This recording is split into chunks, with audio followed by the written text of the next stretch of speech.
Well, hello everyone. My name is Anya Chrysanthon, and thank you so much for joining us for our weekly Tech Home Builder webcast.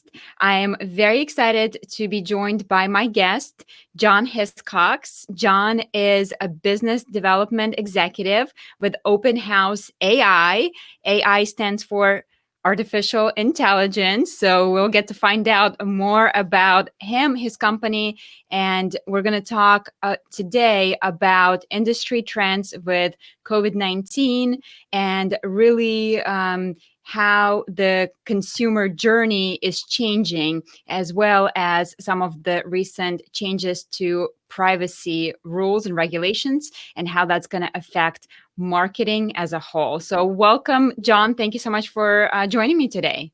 Well, thank you. I'm excited to spend this time with you, Anya, and share what we've been doing within the industry. Thank you.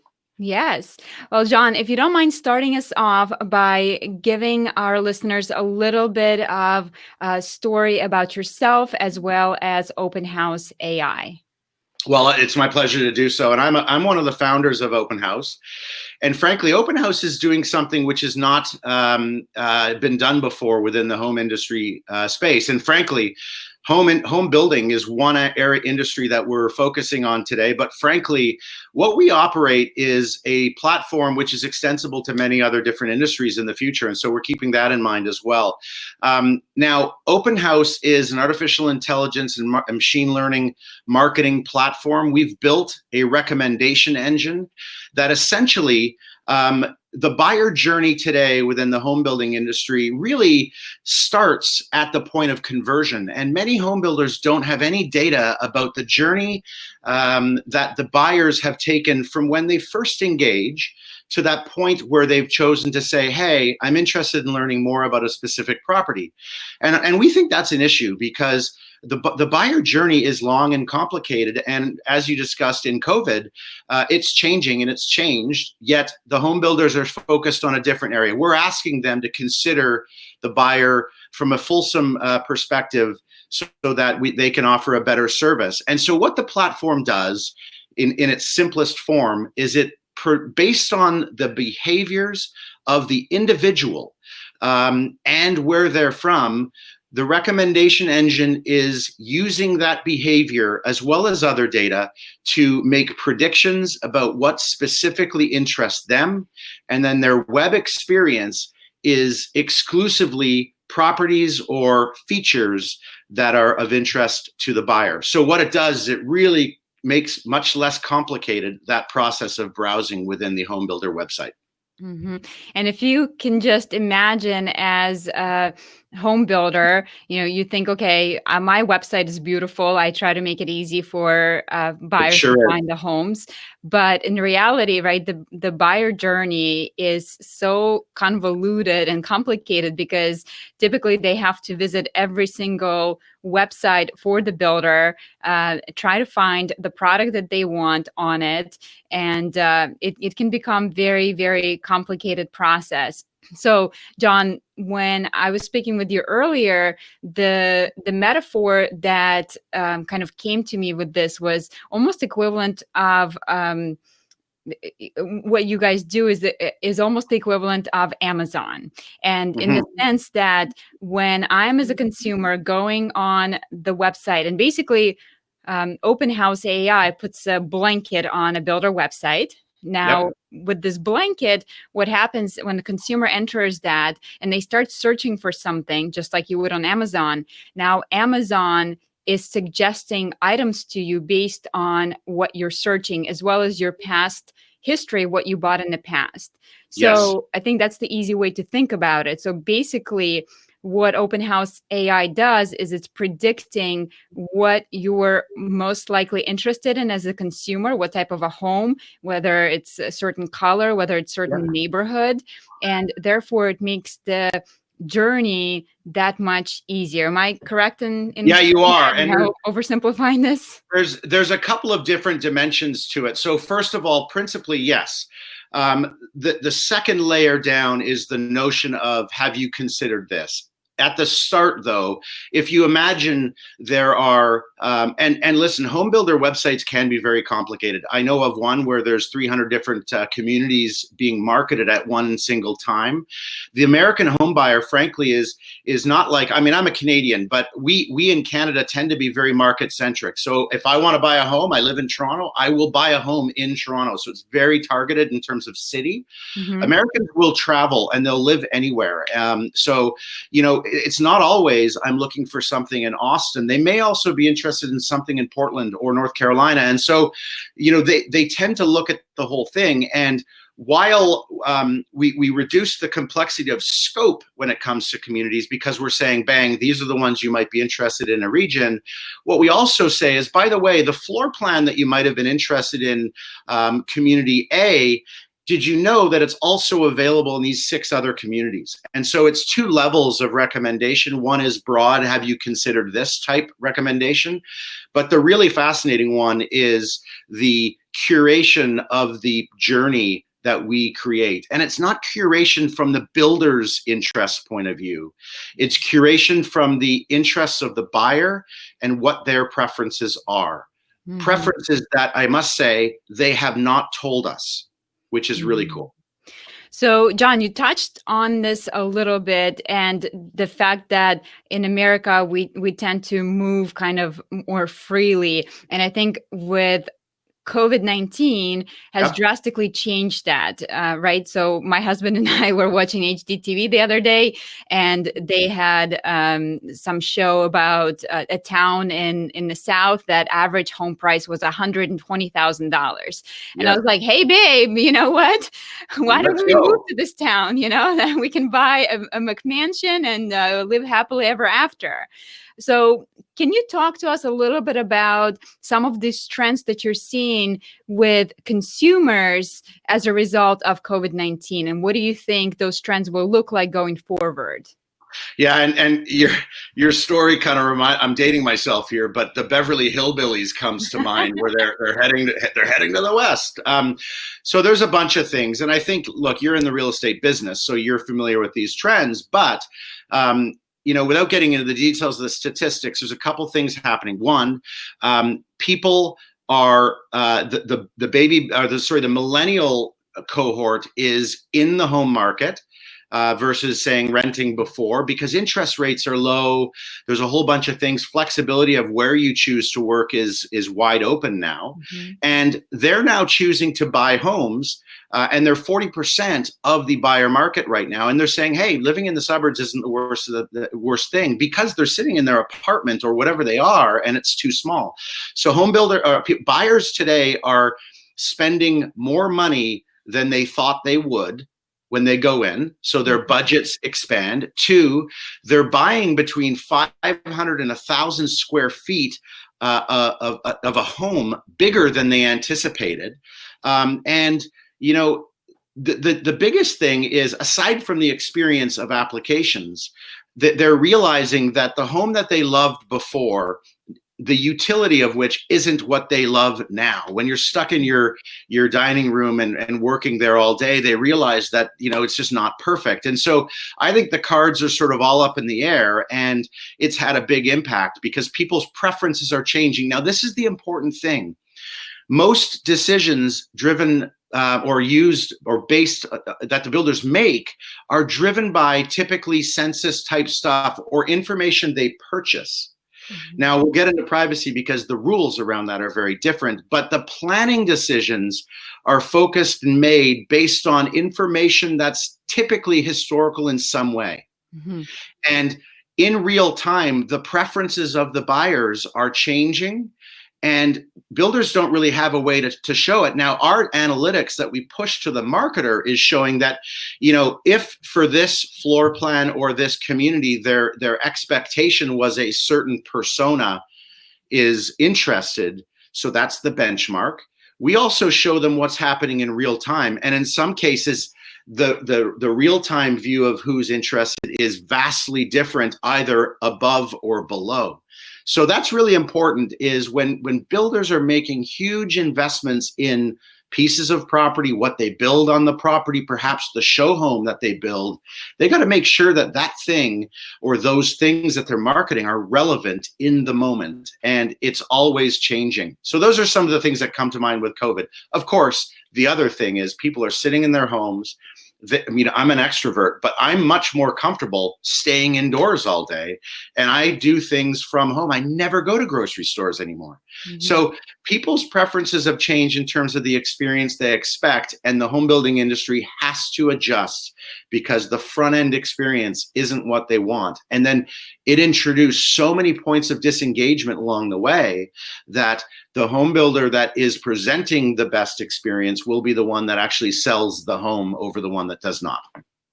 I couldn't agree more with you, John. And it's so, you're so spot on with the historic um, data versus what's happening right now. Because, Yeah. I mean, just last year, I was talking to buyers about, hey, the trend is the smaller homes, the no maintenance backyards, because people would prefer to go to a nearby park and all this and that. Yeah. And now it's literally the complete opposite of what we were seeing, the trend in the last 2-3 years. Now I want the bigger house, I want the bigger backyard. So Yep. it's completely changed literally in a matter of just a couple of months. Yeah.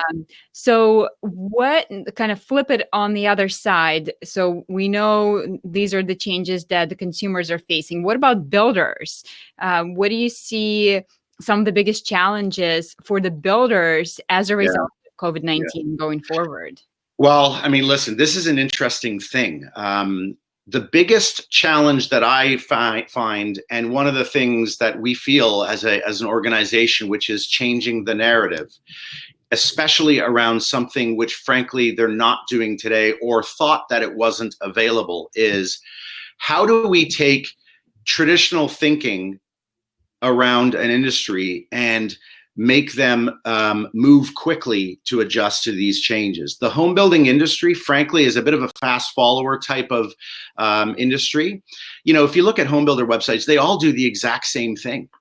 You know, aside from how they brand and what how they build certain things, Mhm. they're all offering the same tools to visualize their product. And frankly, the focus for a long time or today is on the home or the visualization of the home. So that, I mean, listen, there's many different companies, and I could share their names in our blog as an organization. We talk about a lot of the things we think is really cool, but you can visualize it. You've got elevation views, you've got interactive floor plans, tours. Oh gosh, amazing different things. Like you can see what it looks like. Mm-hmm. We like to say, okay, well, hold on, that's super important, and you're spending a lot of money on that. In order to maximize the investment of those assets that you've built visualizing, you have to make sure that people get there and convert.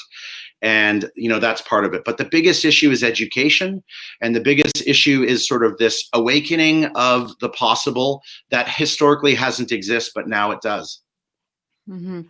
So spot on. And I think for the longest time, the visualization was such a big barrier to entry for somebody to buy new homes, right? Yeah. We know that in the beginning of when somebody's searching for a home, it's something like 60% or over people are open to buying new construction. But then in the end, something like closer to 10% buys new construction. And it's Mhm. not just because of the prices, it was because of inability to visualize. So I Yeah. think just Yeah. again, with our industry changing over the last 3 months, most home builders have adapted this technology, embraced it, because again, we have to, right? Because if Yeah. nobody's coming to visit your model home, you absolutely have to show what options are available, show your Yep. options so that people can You're tour right. it virtually. Now, But what's interesting though is, and sorry to interrupt, but I mean, I spoke on a conference just last week, and um, and all the discussion was on digitization of the journey, and it was of the buyer's journey. mhm, And yet, in every case, and the evangelists today are typically the agencies and the website companies. mhm, And the focus, again, the most talked about thing was the online sales counselor, which is super new and super important because that's a function of COVID, frankly. It's really accelerated. But again, it was the conversation started there and moved forward. And even though, I would be speaking at this conference saying, hey, by the way, we should be looking over here, the reality is people weren't talking about it. And weren't, so the narrative around, what they should be focusing on was still too far down in the buyer's journey, and it should have been sooner. So what the agencies and what the website companies also need to do is they need to put their personal interests aside in terms of how their business runs, and be a consultant and advisor to the home builder companies to say, look, like, we got to figure out a solution to this. And there may be many different solutions, but we should consider this new thing because it's what the customers demand and expect. And so, not only is it an evolution of awakening, as I call it, on the home builder side, it's also an awakening of the ecosystem side because they play a big role in the decisions that home builders make. Right. And I think to your point with the customer journey, they are comparing us not just to other builders, but also to all the other industries like Amazon, which we have a lot of catching up to do. So, John, from your perspective, what is it that the home builders need to concentrate on? We obviously mentioned the customer journey. So, like, where do we start? Like, what do we do to make sure that the focus is on the customer and that we are acting in their best interests? And I guess tie into it, not to add multiple questions here, but you also brought up the privacy laws. Can you speak a little bit about that? Because I think most people, when they hear word artificial intelligence, it's the visions of Westworld come to mind, and how the artificial intelligence is going to control our decisions and steer us in the direction. And is it really the direction that I would have chosen myself as a consumer, or is it pushing me in the direction that the builder wants me to go? So can you speak to that? Yeah, I can. So there's two things there, and I'm going to make a really quick point about your initial comment. My suggestion, at very least, for home builders is consider your website and consider the points of disengagement that can exist along the way. Now, I think there's really three. Number one is, when I come back to your website, you should know who I am already. I've already been there. I should be able to go back and continue my journey and not start all over. So that's one. Number two, when I want to favorite something on a website, especially if I've only been there for a few seconds, don't make me give you an email or do something so that I can have the privilege of favoriting something. You can do it without accepting any information. It's hard, though, I know a way. And then the third thing is, typically websites are organized in a vertical way, or like a tree, and you can't go back and forward very easily. And so if you go deep and you want to go in a different direction, you have to reverse and go and start over again. So those are three ways that you need to look at the website critically and think about how to remove points of frustration or disengagement, as I say. Now, the privacy topic is an important one. One of my co-founders, Will, he's the designer of the algorithm. And he is a big believer in ethical AI for good, as we say. There's a saying from that movie that you spoke about is, if the product is free, you are the product, which is an interesting thing. So one thing I wanted to say about Open House AI is the AI is built to make the buyer journey simpler, and it's in the best interests of the buyer. Okay, so the algorithm, the builder has zero influence over what the algorithm recommends. They have zero access to the algorithm. They can't say, by the way, I've got this property that's sitting beside a sewage facility, and while the visualization is great, for some reason it doesn't sell, and we want to sell it because the interest costs on that property, blah, blah, blah. They can't push a certain agenda with the algorithm, which is what people think all the time, but that's not how it works. So again, the algorithm is working on the benefit, or for the benefit of both organizations, but in an ethical way. The second thing is the data that we create about the individual, excuse me, is 100% anonymized. Mhm. Again, we don't know who the individual is. We don't know their name. We don't know anything about them. We just have this metadata about an IP address and a journey. Mm. And that's important because all it's trying to do is take them along a path. So Yeah, there's so a big, so the so big difference. as a consumer, I entered the website, I Excuse me. decide to check out a certain floor plan, and maybe I wanna favor that floor plan, or not necessarily favor Yeah, it, but when I come back to that website, we know now that this is where I left off based on my computer's IP address, what you're saying. So I don't that's have to correct. start over again. That's But correct. at the same time, I'm not forced to provide my information as a consumer because, hey, think about it. Like, how often do you give out your email address, right? Oh, And you probably, every single person has that fake email address, the junk mailbox, right, where it how goes. many times have you left a website because they've asked you something when it's not timely? All the time. Yes. So I wonder, John, if you have any data on how does using AI changes the consumer journey? Because I Yeah, would imagine if we are serving customers timely information that they're looking for, and we're helping yeah, them instead of showing everything that's irrelevant. And I'm sure by eliminating a lot of the options, we're making it easier for them to make that decision, because we know confused mind is, can't make a decision. So yes. essentially, we're narrowing it down. Do you have any data on how's it changing the length of time it takes somebody to go from, hey, I landed on your website, to I make a purchase decision? I do. I do. Now, one of the challenging things is, you know, we have data, but in very little cases do we actually have data about the entire journey. And why is that? Because they don't measure it today. So I call that part of when they arrive to when they convert, the dark space, right? And that's the challenge is our, so we have a couple of pieces of data.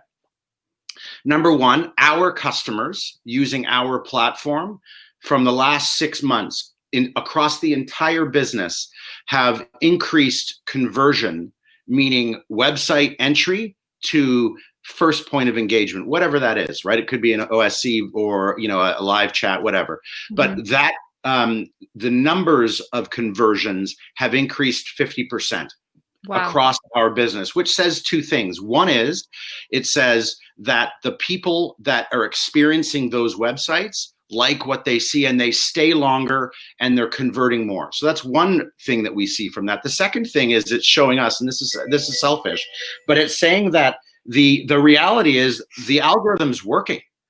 The algorithm is learning, and it's training, and it's providing the right journey. So that's an interesting statistic. The other thing is interesting is we've measured within our customers the amount of time it takes from appointment to firm.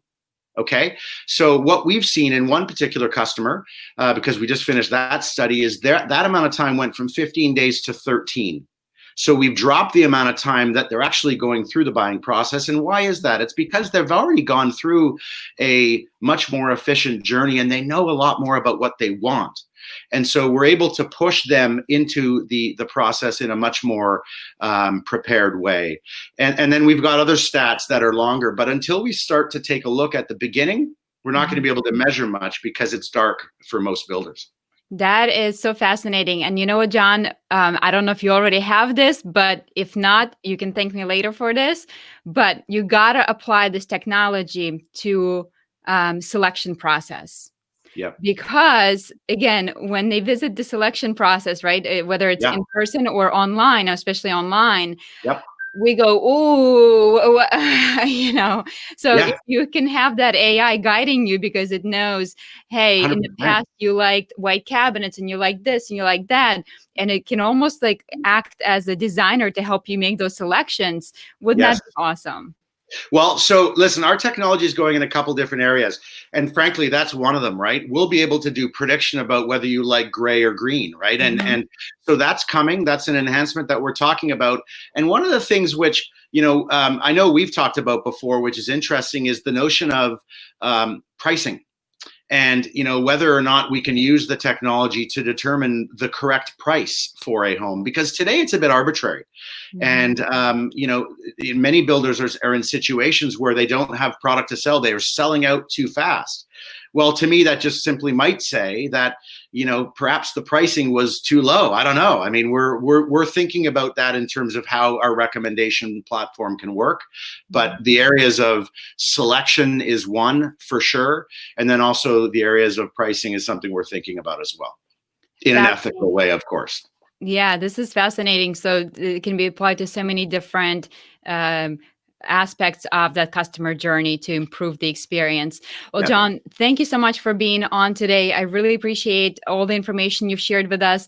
You're And welcome. if our listeners want to find out more about you and your company, what's the best way to do that? Well, I mean, there's a couple of ways. People can call me or email me directly, but our website is a great place. It's a great resource, www.openhouse.ai. There's a blog there, and it's not a self-serving blog. Frankly, it's a blog that our marketing team has put together. It's great. There's lots of different content about different trends in the industry. So check that out, subscribe. You can reach me at jhiscox, HISCOX, at openhouse.ai as well. I'm not a bot. I'm not a computer. I will answer your emails personally. And Anya, as always, thank you so much for having me as well. Thank you. Thank you so much for being here. And it's been our pleasure to have you on our weekly Tech Home Builder webcast. And we'll see you next time. Bye. You will.